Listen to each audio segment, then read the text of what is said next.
Hi guys! Welcome back again sa aking YouTube channel. So, malapit na ako mag 3 months at yung aking hair, look at it. O, diba? Humaba na siya, diba? Compare sa mga una ko mga vlog-vlog, diba? Ang iksi. So, nag-attend ako ng lunch ni ma'am sa office. As always, ayan. So, lakad. Dandahan lang ako maglakad, relax lang, diba? Hindi ako nagmamadali. So, ayan. Haba na ng aking hair. So, share ko lang sa inyo guys, no? Siyempre, kada day off natin dito sa Hong Kong is marami tayong mamimit na mga kapwa natin Pilipina na nagtatrabaho din dito. So, kailangan lang natin mamili ng magiging kaibigan natin, siyempre. So, ayun, ngayong araw may nagyaya sa akin na sa Sunday nga kasi ngayong Sunday yung magiging off ko. Kasi alternate na kami, di ba, ng kasama ko. So, Sunday yung off ko nitong linggo. So, niyaya ako na mag-hiking. So, excited. Nag-search ako sa YouTube ng hiking about dito sa Hong Kong. So, ang ganda pala. Ang ganda pala ng mapupuntahan namin. So, bale, 5 daw kami, sabi ng friend ko na nakilala. Ano pa lang to ha? 3 months na ako dito. Tapos, ayun pa lang yung nagbigay ako ng account ko kasi alam mo yun, parang nagkaanuhan kami ng loob kasi parang talaga siya. Alam mo yun, yung parehas kami ng pananaw sa buhay, yung about yung pag-iipon, yung pagninegosyo, parang ganun. So parang nagkakwentuhan kami ng almost 1 hour and a half yun sa McDo. Nagkita kami doon. So, ayun, hanggang sa sabi, ate, pingin naman ng Facebook mo, ganyan, para mag-chat-chat tayo.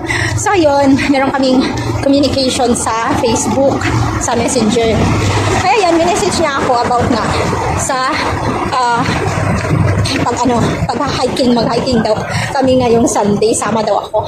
So, ako naman, sinerch ko muna syempre kung maganda nga ba yung pag-hiking dito sa Hong Kong. So, sinerch ko, wow, grabe, ang ganda. Ano daw yun? Ilang steps ba yun? 120 steps. Sobrang taas. Tapos ang ganda, kailangan ko pala mag-ready ng parang ang ganda mag-ready ng kailangan ko mag-ready ng yung lagayan ng bank pala. So, kailangan ko talaga bumili ng power bank ngayon yata. So, ayun guys. Kasi pag kada day off ko, talagang nalulubat yung phone ko. At ang ginagawa ko, wala pa nga alas 12 yan, nalulubat yung phone ko sa kaka-video call sa mga mahal ko sa buhay sa Pilipinas. So, nagpupunta lang ako sa McDo para doon mag-charge. So, paano na pag nag-hiking, di ba? Kailangan ko bumili siguro ng ng power bank. Ang mahal pa naman. So, ayun, try kong magtingin dito sa City Plaza ng power bank. So, ayun lang guys. Wala naman akong problema dito sa Hong Kong kasi naswertihan nga na nakatagpo ako ng mabait na amo. So, ayun, wala akong problema. At saka parang, alam mo yun? Na kami? Walang hiyaan na sa loob ng bahay. Tapos parang ko lang talaga sila. Lagi kami naglalaro ng mga alaga ko. Wala nang problema. Thank you, Jesus, sa always na nagbigay sa akin ng favor sa lahat ng sacrifice. Basta maging mabait ka lang talaga. Yun lang yung payo ko. Maging ka lang sa kapwa-tao. Wala kang ginagawang masama. Ibibless ka talaga ni Lord. So yun guys. I'm happy. Masaya ako kasi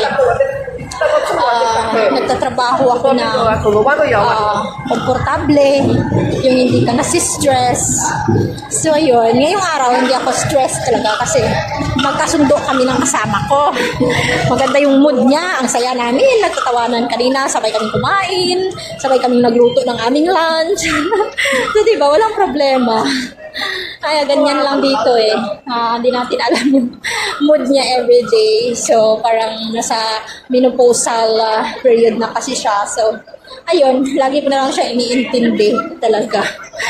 Kaya yan. Thank you so much guys sa always napag-support sa aking YouTube channel. Thank you, God bless sa atin.